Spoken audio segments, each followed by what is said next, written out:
안녕하세요. 저는 결혼에 실패하고 서울에서 살고 있는 42세 여성입니다. 여러분들은 의아하게 생각하시겠지만 남편과 갈라서게 된 건 시아버지 때문입니다. 보통 기혼 여성들이 이혼을 하는 건 남편이나 시어머니 때문일 거라고 생각하는데요. 저도 이혼하게 되면 남편이 바람을 피거나 고부 갈등 때문에 하게 될 거라고 예상했습니다. 그런데 제가 모시게 된 시아버지는 상당히 독특한 사람이었습니다. 상식적으로는 도저히 납득할 수 없는 짓을 저질렀고 그 뒷감당이 고스란히 제 몫으로 돌아왔기 때문에 결혼 생활을 끝낼 수밖에 없게 되었죠. 그럼 지금부터 인간 말종 같은 시아버지가 제게 어떤 더러운 짓을 저질렀는지 모두 말씀드리도록 하겠습니다. 저는 남편을 만나기 전에 시어머니부터 알게 되었습니다. 시어머니의 소개로 남편을 만나게 되었던 거죠. 시어머니는 제가 일하던 의류 매장의 단골 손님이셨습니다. 의류 매장에서 일하기 전에는 냉동식품을 유통하는 회사에서 사무직으로 3년 정도 일했는데요. 그때 같이 일하던 남자 직원과 사귀게 되었죠.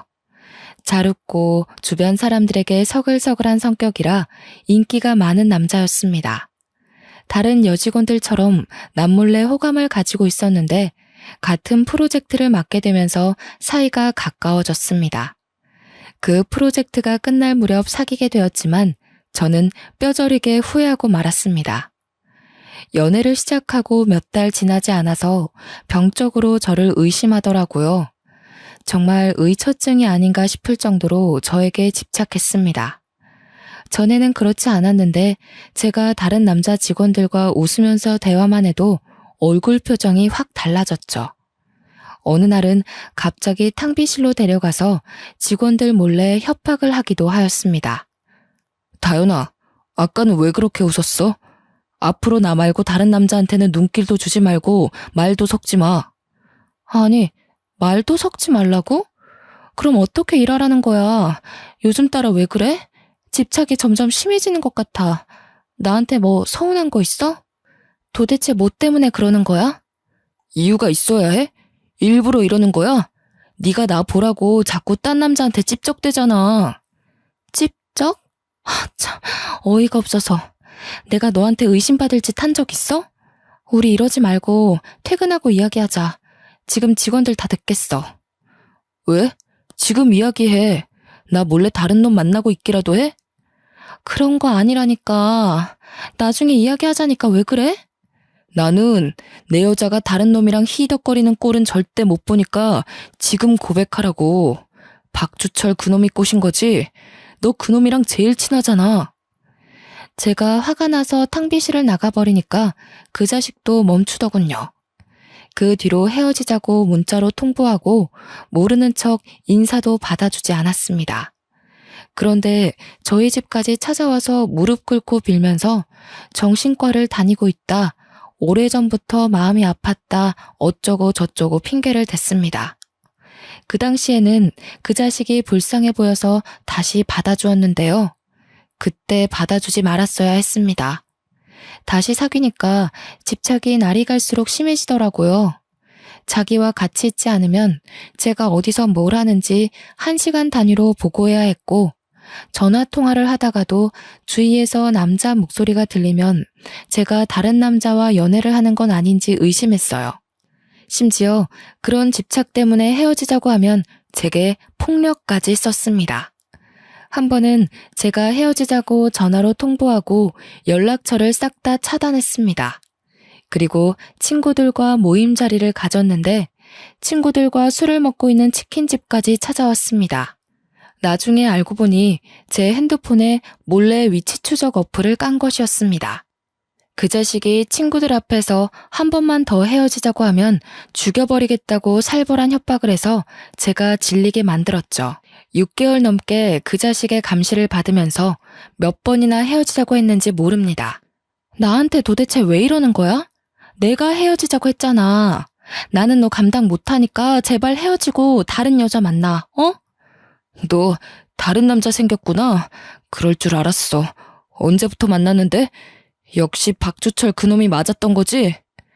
말이 통하지 않아서 일단 제게 폭력을 쓰지 못하게 살살 달래서 돌려보냈습니다. 제가 결국 이사하고 전화번호까지 바꾼 다음에 헤어지자는 통보를 했는데요. 직장은 도저히 옮기지 못하겠더라고요. 여기보다 좋은 연봉도 없었고 대표님이 한 달만 있어달라고 하던 것이 2달, 3달이 되어버려서 어쩔 수 없었습니다. 제가 대표님께 그만둬야 한다고 몇 번이나 닥달하던 동안 전 남친이란 작자는 회사에 이상한 소문을 퍼뜨려서 저를 아주 곤란하게 만들었습니다. 정신 차리고 보니 회사 내에서 제가 남자 관계가 아주 문란한 여자라는 헛소문이 퍼져 있었습니다. 아무리 아니라고 말해도 전혀 통하지 않았고 결국 저는 이 사실을 대표님께 다 말하고 그만둬야 했습니다. 회사를 그만둔 뒤에도 그놈이 제 번호를 어떻게 알았는지 1달 넘게 전화와 문자를 하면서 저를 쉴 틈 없이 괴롭혔습니다. 어떤 날은 밤 12시부터 다음날 아침까지 300통이 넘는 문자를 쉴 새 없이 보내서 잠을 못 자게 만들었죠. 결국 휴대폰을 해지하고 번호를 또 바꾼 다음에야 그놈과 완전히 헤어지게 되었습니다. 그리고 3개월 정도 쉬고 있었는데 마트에서 일하는 고등학교 선배 언니의 소개로 대형마트 안에 있는 의류 매장에서 일하게 되었어요. 그때 지금의 시어머니를 만나게 된 거죠. 어머, 못 보던 얼굴이네. 이제 새로 들어온 아가씨인가 봐. 네, 안녕하세요 사모님. 정다연이라고 합니다. 앞으로 잘 부탁드려요. 제가 인사를 건네니 같이 일하는 언니가 단골 손님이니까 잘해주라고 말해주더라고요. 시어머니는 처음 봤을 때부터 제게 아주 호의적이셨습니다. 늘 웃으면서 점원인 저를 대해주셨고 말투나 행동을 보아하니 마음이 따뜻하시고 인자하신 분 같았습니다. 그렇게 몇 달이 지난 어느 날 시어머니께서 작은 쇼핑백을 들고 매장을 찾아오셨습니다. 그러더니 대뜸 제게 그 쇼핑백을 건네주시는 거 있죠? 다른 직원한테 들었다. 내일이 생일이라며? 생일 축하해. 신발 하나 샀는데 맞을지 모르겠네. 세상에, 무슨 생일을 다 챙겨주세요.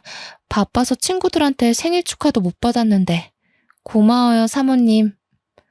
1달 전에 우연히 제 생일이 언제인지 말한 적이 있었는데 그걸 기억하고 다른 직원한테 정확한 날짜와 신발 사이즈를 물어본 것 같았습니다. 단골 손님에게 선물까지 받게 될 줄 몰랐는데 저를 딸처럼 생각하면서 챙겨주는 마음에 감격을 받게 되었죠. 그 무렵부터 시어머니께서 매장에 올 때마다 빈손으로 오지 않으셨고 하다못해 캔커피라도 제 손에 쥐어주셨습니다. 그래서 이렇게 따뜻하고 부드러운 마음을 가진 분을 시어머니로 모시고 살면 얼마나 좋을까라는 상상도 해봤는데요. 게다가 시어머니께 아들이 1명 있다는 사실을 알고 있었거든요. 사진을 한번 보여준 적이 있는데 키도 크고 잘생긴 것 같았습니다. 어찌나 아들 자랑을 해주셨는지 얼굴 한번 본 적 없는 아드님 연봉이랑 직업, 나이까지 알게 되었죠. 워낙 조건도 좋고 제 이상형이라 한번 만나보고 싶긴 했습니다.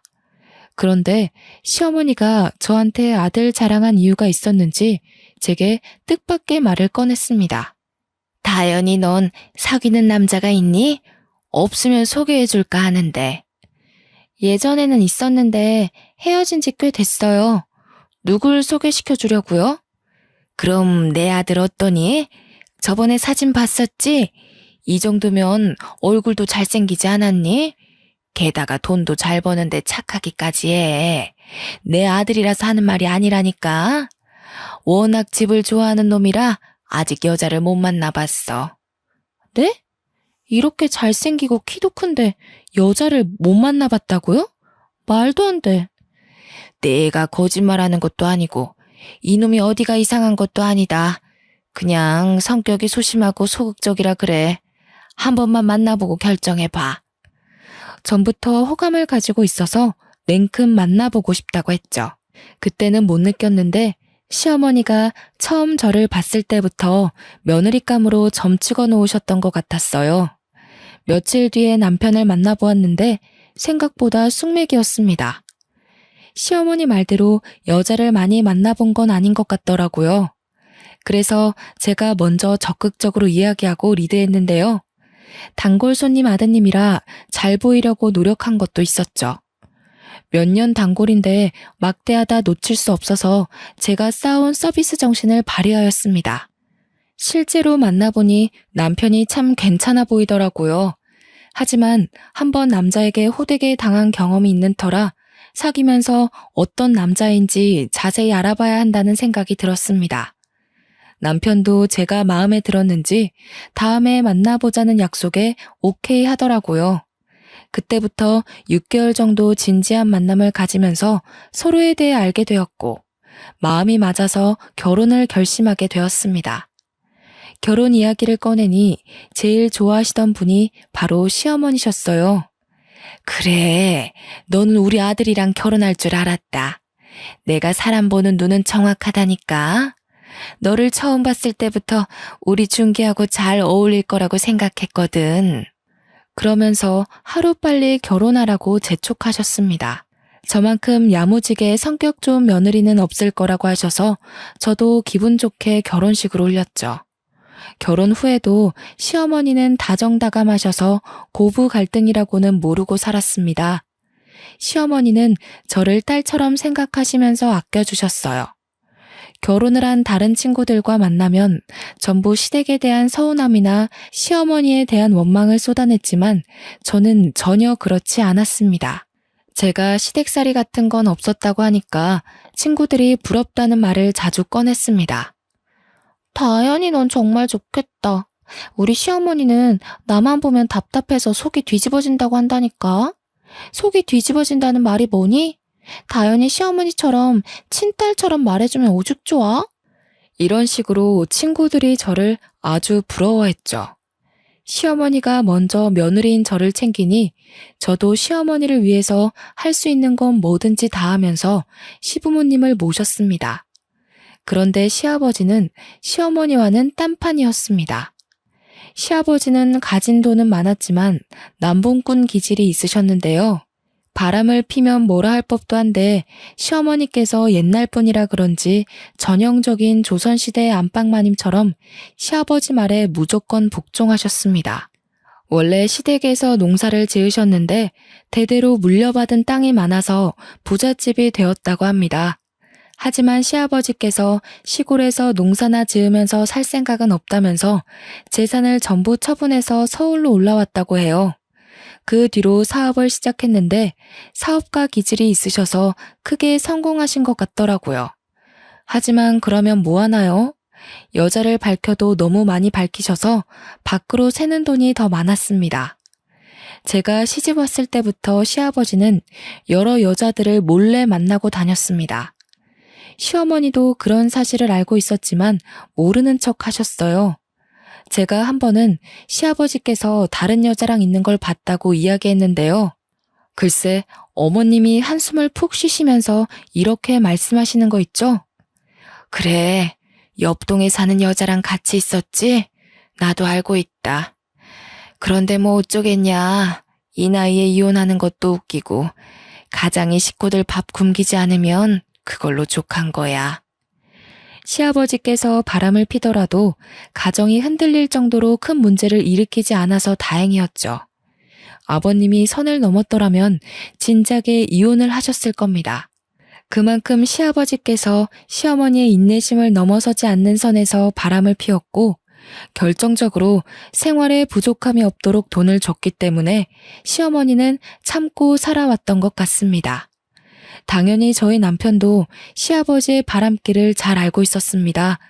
주위 사람들도 이 이야기를 듣고 남편한테도 바람기가 있는 거 아니냐고 걱정했는데요.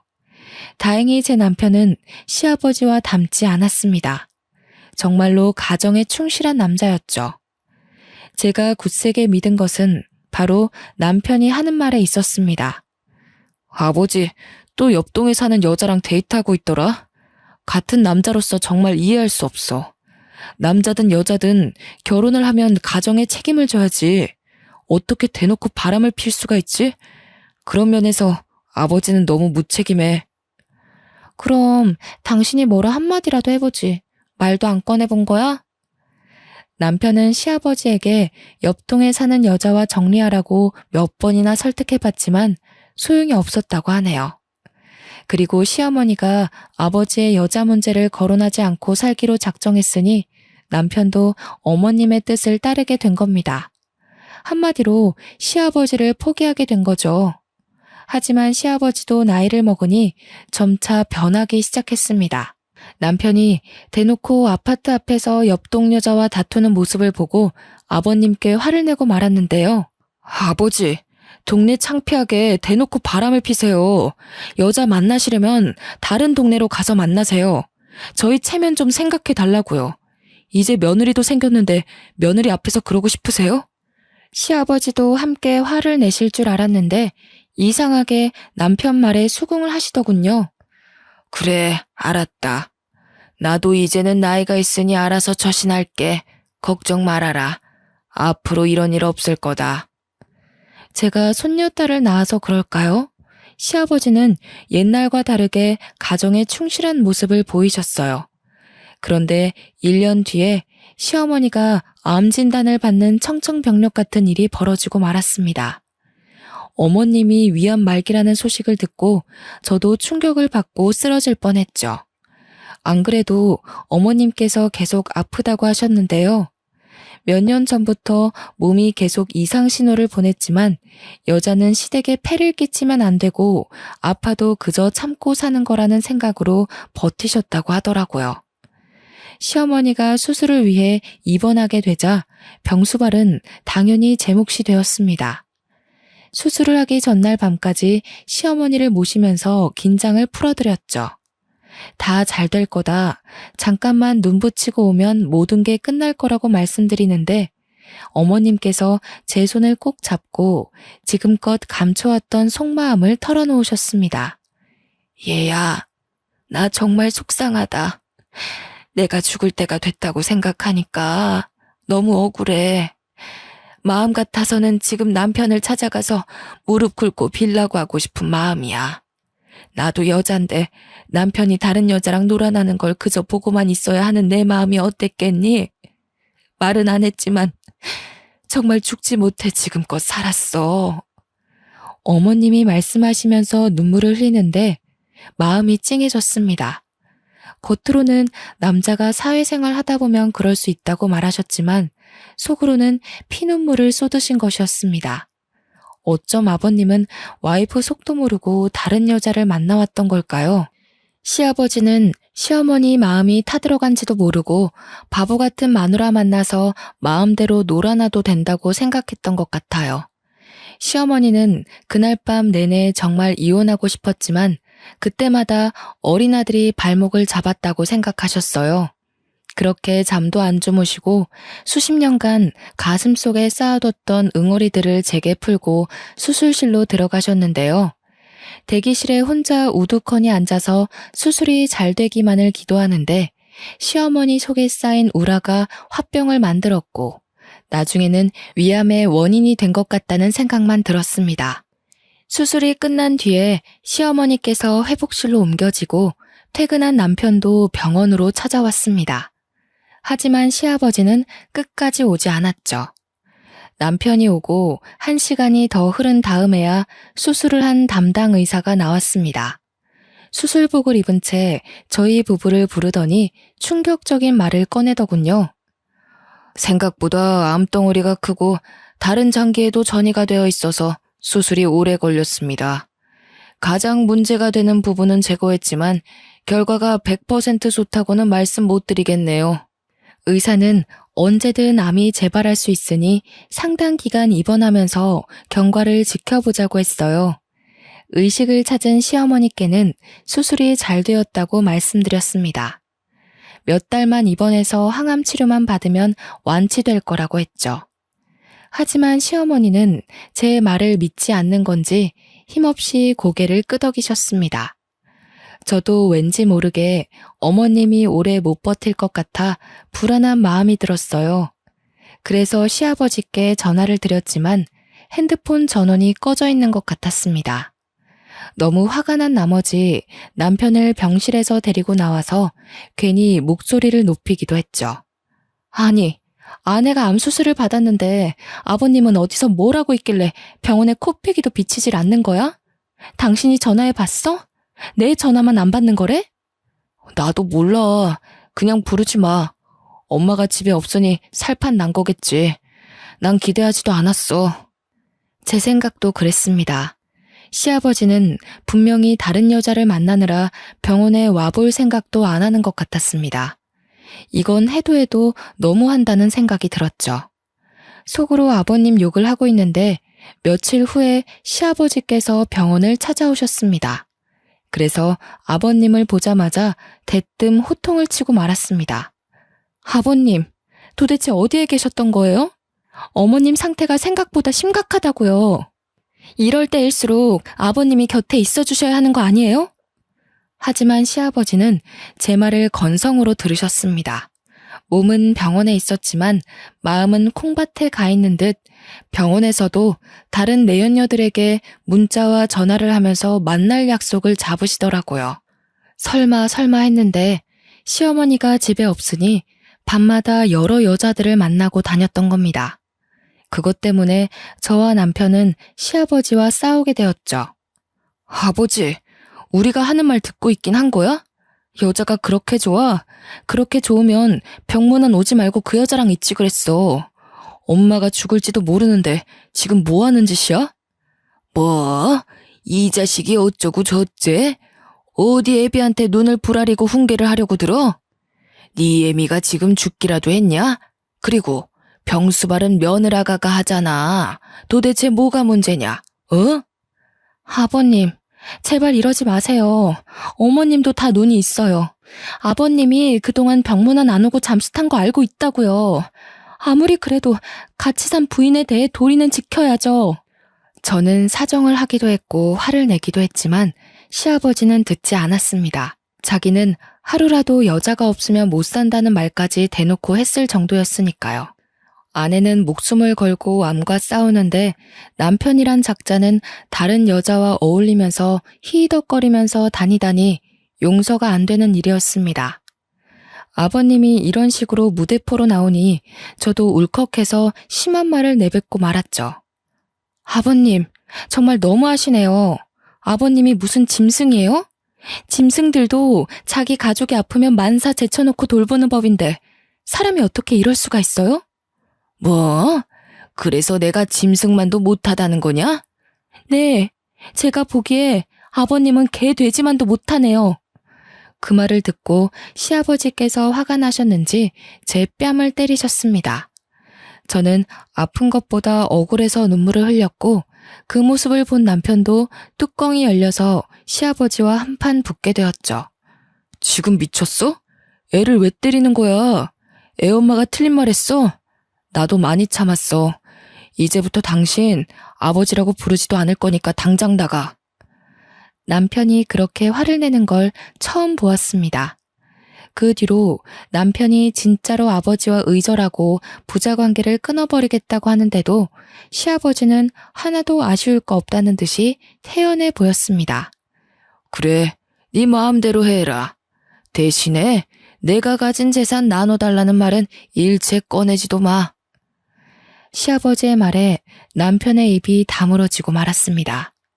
세상 어떤 것도 돈 앞에서는 무기력해지는 법인가 봅니다. 제가 아버님께 뭐라 할 수도 남편을 닥달해 연을 끊으라고 할 수도 없었죠. 그렇게 아버님과 정리되는 거 없이 시어머니의 기약 없는 치료는 계속 이어졌습니다. 어머님을 위해 시작한 병원살이가 한 달 정도 지났을 때였습니다. 집에 잠깐 들렸는데 충격적인 장면을 목격하게 되었죠. 문을 열고 들어가자 안방에서 시아버지의 웃음소리가 들려서 들어가 보니 시아버지 혼자만 있는 것이 아니었습니다. 집 근처에서 보았던 옆동 사는 여자가 아버님과 함께 침대에 누워있더라고요. 자기야, 마누라 죽으면 나랑 재혼할 거라는 말 믿어도 되는 거지? 그럼 내가 의사한테 물어봤어. 살 날 얼마 안 남았다고 하더라고. 조금만 더 기다려. 제가 들어온 줄도 모르고 아버님과 내연녀 둘이서 별의 별 이야기를 다 하고 있었습니다. 딱 봐도 아버님께서 집에 내연녀를 자주 데리고 온 것 같더군요. 어쩐지 시아버지께서 의사를 만나 시어머니 상태를 물어보더라고요. 드디어 걱정이라는 걸 하나 싶었는데 본처가 빨리 나아서 태어나기를 바라는 게 아니라 어서 죽기만을 학수고대하던 거였습니다. 내연녀와 재혼해서 새살림을 차릴 거라는 말을 듣고 있는데 정말로 헛웃음이 절로 나왔습니다. 제 웃음소리를 듣고 시아버지와 내연녀가 얼른 몸을 일으켰는데요. 내연녀는 30 초반 정도로 보이는 새파랗게 젊은 여자였습니다. 저보다 나이가 어려 보였죠. 내연녀는 저를 보자마자 놀라서 호들갑을 떠는데 시아버지는 놀라지도 않았습니다. 그래서 제가 가방을 집어던지면서 버럭 소리를 질러버렸습니다. 아버님, 정말 너무하시네요. 어머님 집에서 뭐 어쩌고 저째요? 지금 저 여자랑 재혼할 생각할 때가 아니잖아요. 바람 피시더라도 도리는 지키시라고요. 아유, 뭔 놈의 기집애가 이렇게 목소리가 커? 며느리가 낄 일 아니다. 내가 뭘 하든 네가 상관할 바가 아니라고. 시아버지도 저 따라 고함치시더니 내연녀를 데리고 집에서 나가버렸습니다. 내연녀가 나갈 때 뒤돌아보면서 가소롭다는 듯이 비웃던 거 생각하면 정말 오장육부가 다 뒤집힐 것 같네요. 그리고 3개월 뒤에 시어머니께서 세상을 뜨시고 마셨습니다. 한번 전이가 시작된 암덩어리들이 손 쓸 수 없이 퍼지고 만 것이었습니다. 저는 장례식이 끝난 후에도 어머님이 생각나 몰래 눈물을 흘리는데 시아버지는 파렴치한 짓을 저지르셨습니다. 시어머니 장례식을 치른 지 얼마나 됐다고 저보다 어린 내연녀를 집으로 데리고 와서 당장 재혼을 하겠다고 선언한 겁니다. 저는 어이가 없어서 넋이 나가버렸고 남편은 말도 안 되는 소리 하지 말라고 경악을 했죠. 아버지, 진짜 머리가 어떻게 된 거 아냐?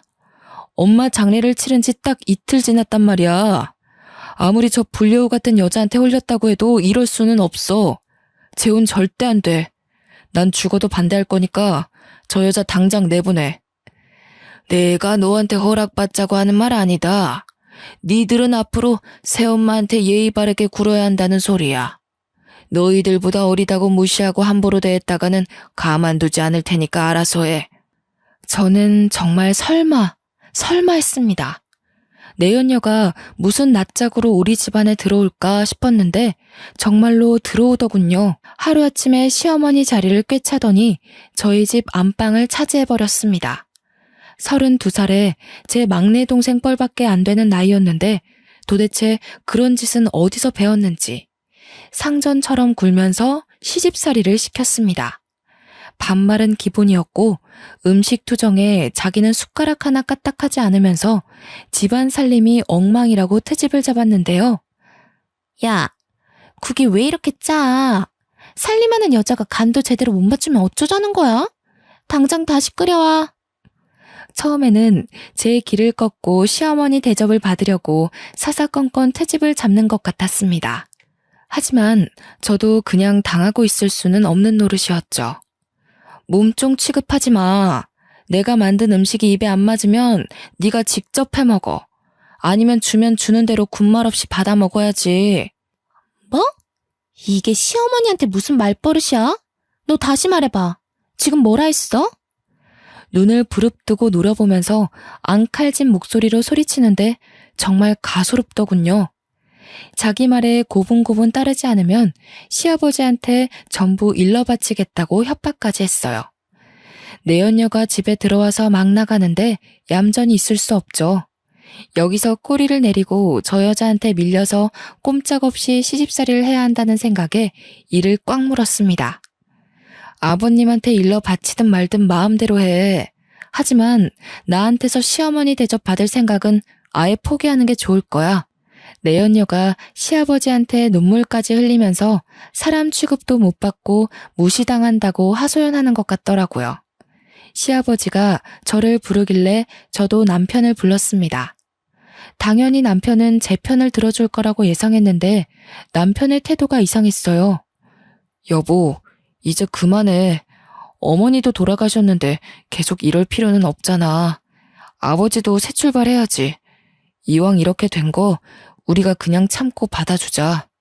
내연녀를 불려우 같은 년이라고 욕할 때는 언제고 갑자기 변한 남편이 내연녀를 새엄마로 받아주겠다는 것이었습니다. 이제 시댁에서는 저 혼자 시아버지의 내연녀와 맞서게 된 거예요. 혼자서 내연녀를 배척하고 아버님과 말싸움을 하고 있으니 외톨이가 된 기분이 들었습니다. 제가 너무한 것 같다는 생각도 들고 이쯤 되면 저도 내연녀를 시어머니로 인정해야 하는 고민도 들 무렵이었습니다. 그때 믿을 수 없는 충격적인 사실을 알고 마음을 고쳐먹게 되었습니다. 사건의 시작은 우연히 본 남편의 휴대폰에서 시작되었습니다. 문자 알림이 떠서 봤는데 등골이 서늘해졌습니다.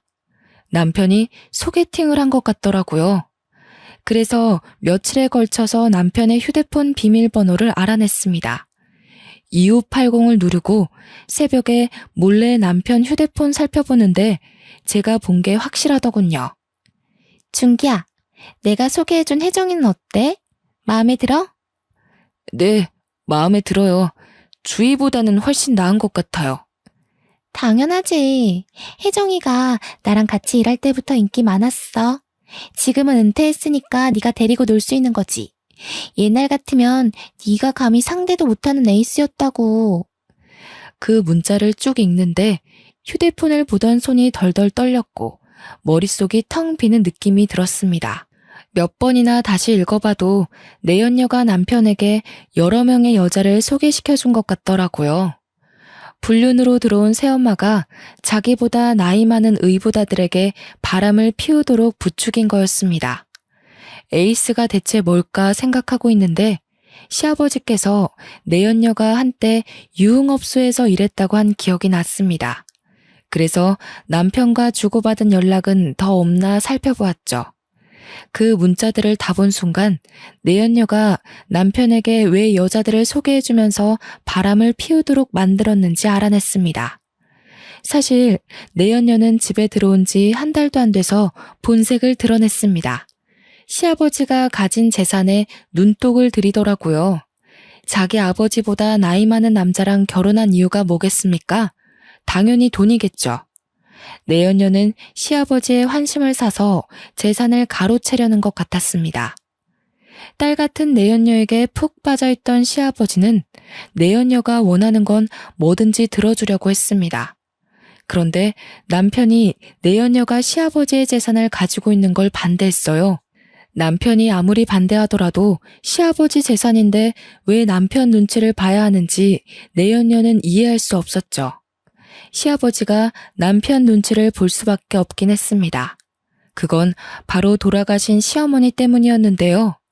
시아버지는 제가 결혼하기 3년 전부터 내연녀와 동거를 하다가 들킨 적이 있었다고 합니다.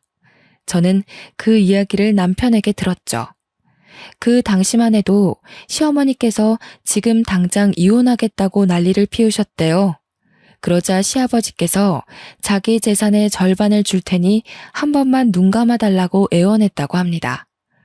시어머니는 각서와 공증을 받은 다음에 이혼 소송을 포기했다고 하고요. 그리고 그때 받은 재산을 돌아가시기 전에 남편에게 모두 주었다고 하는데요. 그러니 시아버지의 재산 중 절반은 남편 거나 다름없었습니다. 내연녀도 그 사실을 알고 여자들을 소개시켜주면서 남편을 자기 편으로 끌어들였던 겁니다. 둘이 주고받은 문자와 톡을 보니 남편은 이미 내연녀가 소개해준 여자들과 바람을 피우는 재미에 완전히 빠져 있었습니다. 다른 건 몰라도 절대 바람은 피우지 않을 거라고 믿었던 남편이었는데 저 몰래 여자들과 놀고 있었다니 허탈하고 어이가 없어졌습니다. 이대로 있다가는 남편도 내연녀에게 홀려서 자기가 가진 재산을 전부 내줄 것 같았죠. 그런데 며칠 후에 더 엄청난 사실을 알게 되었습니다. 밤에 잠을 자다가 화장실에 가려고 나왔는데 안방에서 시아버지와 내연녀가 뭐라 이야기하는 소리가 들려왔습니다. 어때? 내 말대로 하니까 확실히 효과 있지? 그래. 내가 소개시켜준 여자한테 푹 빠져서 다행이지. 준기가 자기 재산은 당신한테 다시 돌려주기로 했어. 여보 정말 고마워. 내가 뭐라고 그랬어? 중이 고기 맛을 보면 절간에 빈대도 안 남는다고 하잖아. 아예 안 한다면 모를까. 한 번 시작하면 절대 그만두지 못하는 게 불륜이야. 그 말을 들은 순간 저는 그대로 굳어버리고 말았어요. 시아버지는 뭐가 그리 신이 났는지 웃으면서 더 충격적인 말을 하더군요. 이제 곧 준기한테 며느리하고도 갈라서라고 말할 거야. 나는 처음부터 꼬장꼬장한 게 영 마음에 안 들었거든. 그년만 보면 재수없게 죽은 천처가 자꾸 떠오른단 말이야. 듣던 중 반가운 소리네. 나도 그년 때문에 아주 미치겠어. 한마디도 안 지고 눈을 부릅뜨고 달려든다니까. 나도 그 꼴 보기 싫어서 이혼시키려는 거야. 당신하고 준기는 며느리가 절대 눈치 못 채도록 해야 돼. 알겠지? 당연하지. 우리가 이혼시키려는 거 알면 아주 생 난리를 칠걸? 그 꼴 보기 싫어서 조용히 있어야지. 그래. 내 말만 들으면 문제될 거 하나도 없다니까. 이번에도 내가 하라는 대로 해. 이제 보니 모든 음모의 주범은 시아버지였습니다. 자기가 바람을 피우는 것도 모자라서 아들까지 꼬드겨서 바람을 피우도록 만들고 마음에 안 드는 저를 쫓아내려고 하는 겁니다. 이렇게 된 이상 저도 결판을 지어야만 했죠. 이 인간들을 도저히 용서할 수 없어서 은밀하게 그리고 치밀하게 증거를 모았습니다. 저를 가지고 논 남편과 뻔뻔스러운 내연녀가 호된 뒷감당을 하도록 만들어주기로 작심하고 계획을 세웠죠. 우선 여러 군데 수소문해서 내연녀가 일했다는 유흥업소를 찾아갔습니다. 그곳에서 마담을 찾았더니 내연녀를 바로 알아보았습니다. 아, 세경이 말하는 거구나. 걔는 제가 잘 알죠. 그런데 무슨 일로 그러세요? 마담은 저를 경계를 하면서 제가 원하는 정보를 주려고 하지 않았습니다. 그럴 때는 돈이 특효약이었죠. 가방에서 지폐 다발을 꺼내서 탁자에 올려놓자 마담의 눈빛이 달라졌습니다. 내연녀에 대해 말하는 걸 모두 다 녹음해 두었습니다. 제가 짐작하던 대로였죠. 내연녀에게는 기둥서방이라고 불리는 동거남이 있었습니다. 돈 때문에 결혼한 건 아니라고 생각했는데 역시 동거남과 짜고 시아버지와 남편의 뒤통수를 치려고 음모를 꾸미고 있었던 겁니다. 두 부자를 속이고 재산을 받아내면 쥐도 새도 모르게 도망을 치려고 했던 거죠. 저는 며칠 동안 발품을 팔아서 내연녀의 동거남이 사는 집을 알아냈습니다. 그리고 내연녀가 외출할 때 몰래 따라가서 동거남을 만나는 장면을 사진으로 찍었죠. 그렇게 며칠이 지나 다른 증거를 찾으려고 눈에 불을 켜고 있을 때였습니다. 시아버지의 지시를 받은 남편이 이혼을 하자고 하더군요. 예상은 하고 있었지만 남편에게 직접 들으니 피가 끓는 기분이었습니다. 제가 아무 말도 안 하고 있으니 남편이 딸 양육비는 줄 테니 합의 이혼을 하자고 했습니다. 그래서 겨우 입을 열었죠. 좋아, 이혼해. 하지만 그냥 갈라설 수는 없잖아? 우리 아직 해결해야 하는 문제가 있는 것 같은데. 저는 미리 준비해둔 이혼 소송장과 남편이 여자들과 주고받은 문자들을 보여주었습니다. 남편은 제가 준비해둔 걸 보고 아무 말도 못하고 고개를 숙이더라고요. 저는 바로 시아버지한테 가서 내연녀가 동거남을 두고 재산을 챙겨서 달아날 궁리를 하고 있다고 말하면서 증거들을 보여주었습니다. 당연히 내연녀가 옆에 있을 때 말해버렸죠. 제가 모아둔 증거들을 보고 내연녀 얼굴이 새파랗게 질려버렸는데요. 시아버지는 화가 나서 그런 내연녀 뺨을 때리고 머리채를 잡은 채 경찰서로 끌고 갔습니다. 내연녀가 끝까지 오해라고 하면서 변명을 해댔지만 경찰이 조사를 시작하니까 바로 입을 다물었습니다. 결국 그 내연녀는 혼인빙자 사기죄와 문서 위조죄로 구속되고 말았네요. 시아버지께서 내연녀가 구속됐다는 소식을 전해주면서 친히 감사 인사까지 건네주었습니다. 얘야, 고맙구나. 네 덕분에 내 재산을 지키게 되었어. 시아버지가 제 손을 잡고 활짝 웃길래 저도 따라 웃으면서 말씀드렸습니다. 뭘요? 이제 아버님 재산은 제 거니까 지켜야죠. 저한테 재산 전부 주셔야 하는 거 알고 있죠? 뭐? 내 재산을 너한테 전부 다 줘야 한다고? 갑자기 왜? 시아버지는 대번에 얼굴이 굳히면서 물어보시더라고요. 제가 남편과 이혼하게 되면서 당연히 남편에게서 재산을 나눠받았는데요. 가정 파탄의 원인은 남편의 불륜이었지만 그 원인을 제공한 사람은 시아버지라는 증거를 법정에 제출해서 시아버지에게도 위자료를 청구했거든요. 그 말을 듣고 아버님께서 웃기지 말라고 하면서 법대로 하자고 하시더라고요. 바람은 아들이 피웠는데 왜 자기가 위자료를 주냐고 난리를 피우길래 제가 고소하라고 했습니다. 하지만 법정에서는 제 손을 들어주었죠. 시아버지는 독한 년이라고 법정이 떠나가도록 소리를 질러댔지만 아버님 말대로 법대로 한 거였습니다. 그래서 바람둥이 시아버지와 철없이 덩달아 바람을 피우던 전 남편이 가지고 있던 재산은 고스란히 제 차지가 되었습니다. 나중에 시아버지가 찾아와 위자료 액수를 줄여달라고 비굴하게 애원했지만 들어주지 않았습니다. 돌아가신 시어머니에게 저지른 짓을 생각하면 시아버지가 사람으로 보이지 않았거든요. 저는 다시는 찾아오지 말라고 확실하게 못을 받고 쫓아내버렸네요. 여러분들은 한 번뿐인 인생을 제 시아버지처럼 지저분하게 살지 않길 바랍니다. 저처럼 이런 일은 겪지 마시길 바라면서 이만 긴 글 줄여보도록 하겠습니다. 제 사연 끝까지 읽어주셔서 감사합니다.